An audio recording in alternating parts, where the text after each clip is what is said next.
Thank you so much for joining us today for a very important conversation with the Lila Bean Foundation. I'm Tommy McFly in DC, and I'm so thrilled to be serving as the host for the 10th annual Fall Ball coming up on November 6th. Make sure you mark your calendar now. Of course, Nicole Giroux is joining us, and a very special guest, CNN reporter Andrew Kaczynski, is joining us as well. Andrew's daughter, Beans, passed away of a brain tumor, and with May being Brain Cancer Awareness Month, this conversation is all the more important and meaningful. Andrew, thank you for taking the time. Thank you so much for having me. I really appreciate it. Yes, Andrew, thanks for being with us. So glad to have you here. So I'm just so excited to kind of discuss with you your experience, weave in a little bit of our experience and the work that the Lila Bean Foundation has been doing for the past 10 years. And I think we should just start at the beginning. And I'd love to hear a little bit from you about the day that Beans was diagnosed, and just sort of your, the most impactful memories from that day for you and for your life. Yeah. And I feel like so many people have this, same story about just the day that their child is diagnosed with cancer and how their entire world changed. We went out for a walk just around Brooklyn where we live, and it was September 6th. It was Labor Day weekend, and it was a beautiful day. Not a cloud in the sky. And I remember thinking, just how fortunate I was and how like life couldn't literally not get any better for me. And then that night, Francesca basically started vomiting and she wouldn't stop. We did, the usual stuff parents do when they think their kid has a stomach bug, give them Pedialyte, give them smaller feeds, but wouldn't stop. And took her to the urgent care eventually, where they said, she just had a stomach bug, but something didn't feel right. So at about midnight, we took her to the ER right by our house, and there the attending physician immediately said, her head is really, really big. She said, I don't like the way her eyes are looking all over the place. We've got to do a CT scan. And me and my wife were just sort of like, you're crazy, because Francesca was a big girl, and she's big on the scale for her age. You're nuts. And then when she came out, they said she had a mass in her head. It was probably a brain tumor. And I mean, that day is the worst day of my life. The day my daughter died is not the worst day of my life. The day that I found out she had brain cancer is the worst day of my life. We transferred to the city. She had to have emergency surgery. We found out within a week, the pathology report, that it was ATRT, one of the worst brain cancers a child can get, but the most common for infants. And I mean, just our lives shattered. They've never been the same, but yeah, that day just everything, our whole life, just from where it was headed. I thought I knew what my life was going to be, living like a nice life with a couple of kids. And it's just kind of amazing how quickly stuff like that can change for you, just change your entire life trajectory. And all those emotions are just ingrained in every cell in your body now. It's just, I can relate. It's been 12 years almost since Lila was diagnosed. And we had what I think is more of like the typical getting to diagnosis. It took a couple of weeks. You hear these, going to the pediatrician with these concerns, whether it's vomiting or, instability or whatever. And the pediatrician say, oh, it's nothing. And we even were at the ER and it took a couple of weeks before we landed in the ER at Children's and heard those same words. There's a mass. Must be the words that they choose to use, I guess, instead of cancer at first. But yeah, I feel like I can remember every moment. It just, like you said, it changes your life forever. Nothing's ever the same. ever the same. Andrew, Nicole, I have a question as somebody who has never been anywhere near in your shoes. Why do you do this work now? Andrew, you could have suffered with your family very, very privately or told your story and then moved on. And Nicole, you certainly didn't have to start an organization that's going on 10 years. Why do you do it? What makes you, what drives you? How do you find that ability to stand up and do the work that you're now doing, Andrew? Yeah. So when my daughter died, and even when she was in the ICU before she died for a few weeks, I remember wanting to get involved in advocacy work because the more I learned about childhood cancer, sort of the angrier I got. And when I was, working on this op-ed I wrote for the Washington Post about sort of the broad issues of pediatric cancer and the problems in terms of drug access for oncologists and funding and data sharing and things like that, it made me so mad that so little progress has happened, and how for these pharmaceutical companies, because it's not profitable, the kids aren't even a thought to them with cancer. They're not even an afterthought. If, for kids with cancer, you find out about what drugs are working because you try adult drugs on them, which is not what they're designed for. And it made me really angry, and it still makes me angry. Which is part of why I want to do everything I can to move the ball forward for future kids. But, part of it is just to honor Francesca, and keep her legacy alive. And, Francesca's not with her, but I'm, with us now, but I'm still her dad. And the stuff that I'm doing is sort of my way of just continuing my love for her, and making sure people don't forget her name, and forget that, that she existed and was real. And even though she's gone, I can still do stuff for her, even if she's not here with me anymore, and just do this, sort of, for her, if that makes sense. Yeah. And you being with us on November 6th for the 10th annual Fall Ball for Lila Bean Foundation is just incredible. And we thank you ahead of time for that. Nicole, you're doing this and going on this work for 10 years. What keeps you making it happen, and what keeps you involved? Well, what keeps me involved now is, the stories of children like Beans and way too many others that we've known personally, and so many that we don't, who have, lost their lives in the last 10 years. The Lila Bean Foundation has outlived way too many children. At the end of the day, I would think that Andrew and I would agree that we don't want to be doing this work, right? We want to get past this. We want to do better for our kids. And so that keeps me going, because it's not acceptable. It is not okay that there are, some brain cancers that are fatal upon diagnosis. There's just no treatment options. And it's not okay either that these kids, like my daughter, who, thanks be to God, are still with us, but, are going through all sorts of late-term side effects from all the drugs she's been given all her life, because there's been no better options. They're, as Andrew said, designed for adults. They're experimental. They're so toxic. Just last week, we found out about another very major complication that's arisen because of the drugs she was given, probably when she was 2-3 years old.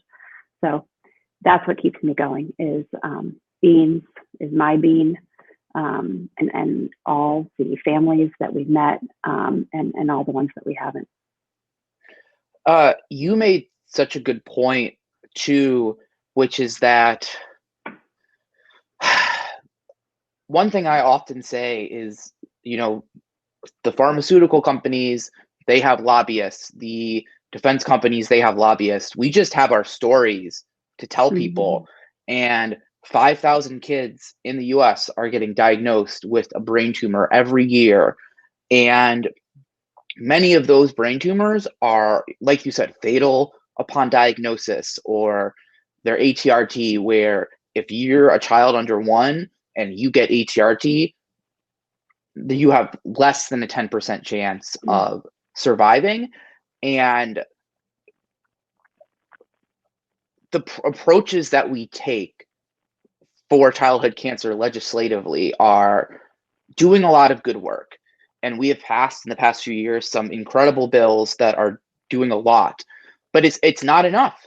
One of the bills I'm supporting, the Gabriella Miller 2.0 Act, tens of millions of dollars for childhood cancer research at the National Institute of Health. If we pass that bill, it's great, but it is an incremental approach. It is an incremental approach, and we're doing it because that's what we have to do, but we will never be able to stop. We will never be able to rest, because it will never, ever, ever, ever be enough.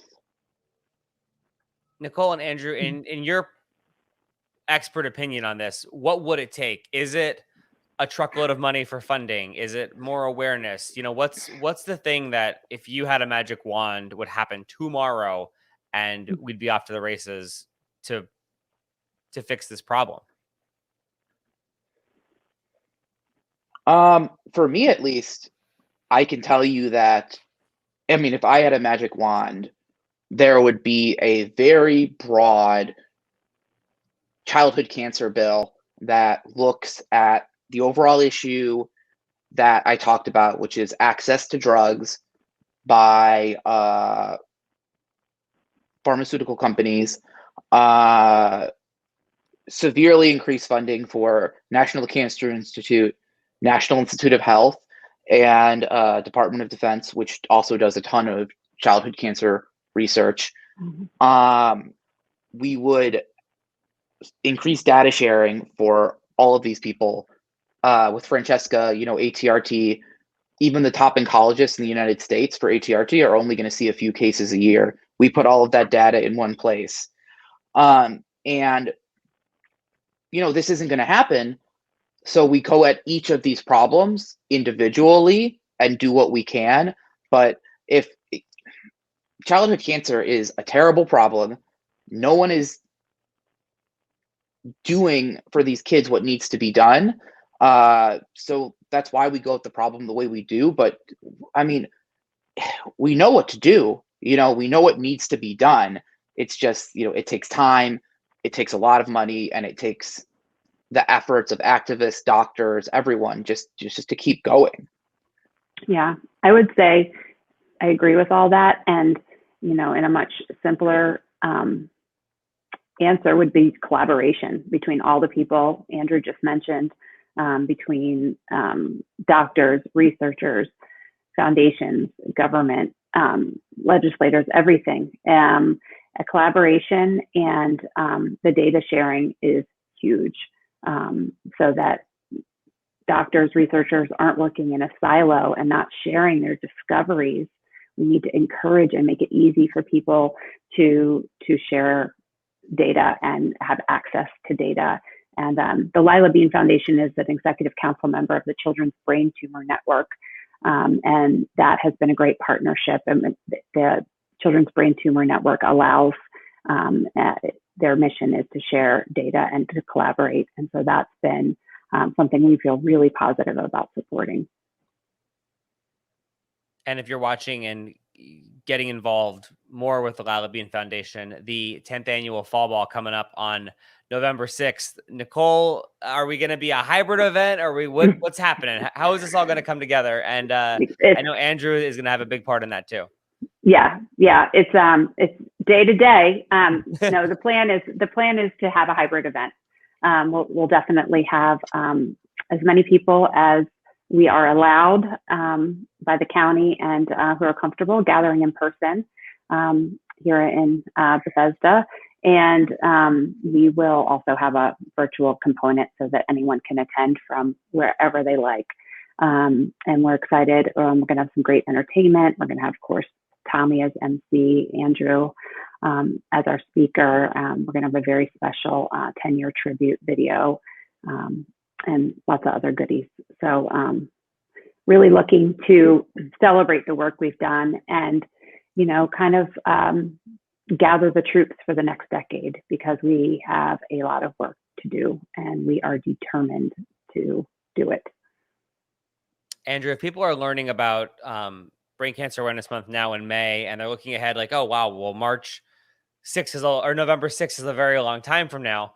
What can people be doing incrementally now to get involved, to help, to start, picking up and marching along with families like yours and families like Nicole's? Gosh, that is a great question. I could talk about Right, this give us some homework. We're having this conversation, and people are like, "What do I do? What do I do?"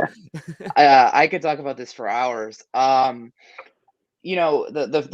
thing that I'm really involved with is passing the Gabrielle Miller 2.0 Act, which is the first bill was named after a girl from Virginia, Gabrielle Miller, who died of DIPG. And her mom, Ellen, is an amazing advocate for childhood cancer. And this bill that she has basically done a lot of the work on. She got it introduced in the House of Representatives, got it introduced into the Senate just a couple weeks ago. I've been telling people you gotta ask your members of the House of Representatives to sign on as a co-sponsor to that bill, and ask them to ask for a hearing for that bill, because one thing that I think is very vitally important is having sort of a hearing, so we can have that serve as a spotlight for childhood cancer in Congress, and we can talk about our personal stories and tell people why this is such a big deal. So that's one things I've been working on. I've been telling people to go ask their local governments, city halls, governors to make September Childhood Cancer Awareness Month, to make a declaration for that. Ask buildings, anything, to light up gold. There is just so much people can do, and just get involved, donate to foundations. That money, the top funders of childhood cancer research is the U.S. government, followed by private charity. And private charity has to fill the gap, because, like we said, the pharmaceutical companies, they're not doing it. We need to step up, and we need to do that work. So it's so vitally important for people just to get involved any way you can. I always feel like I'm not even doing enough, when this is part of my life mission now. So yeah, I mean, there's so many things people can do, whether it's donating, events, contacting your representatives, just telling people that childhood cancer is still a problem. You might see ads on TV, you might think we've solved childhood cancer. I sort of did before my daughter got cancer, thought it wasn't as big of a problem as it was. No, it is a huge problem. So just awareness, everything.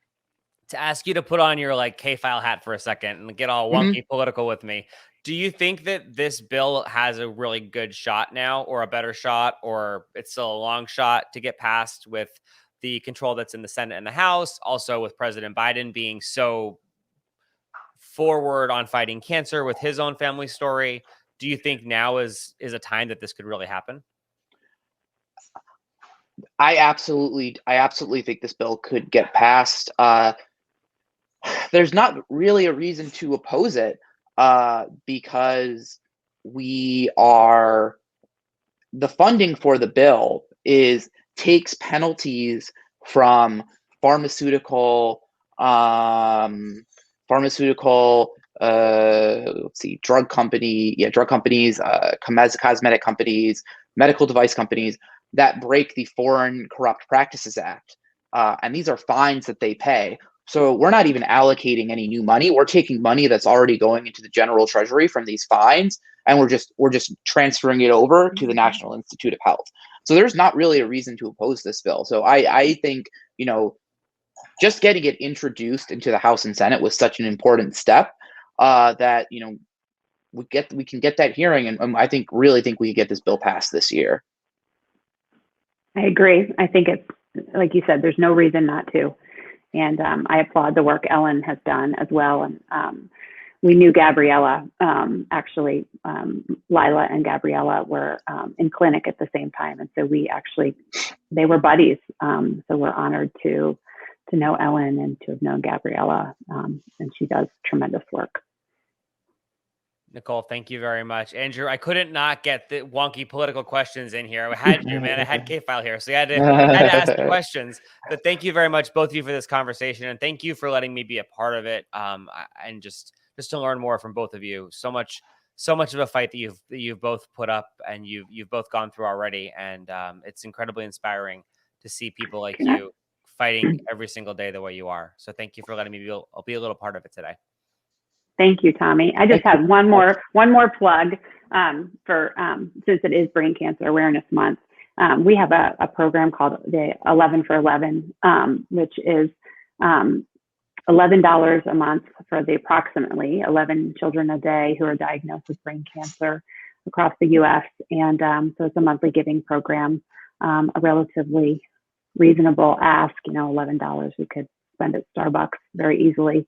And that program has been a great support to the work we do. So if you go to our website, you can easily sign up for a monthly donation. And I think it's just a great way to support this work and Andrew and his work and so many others, especially this month.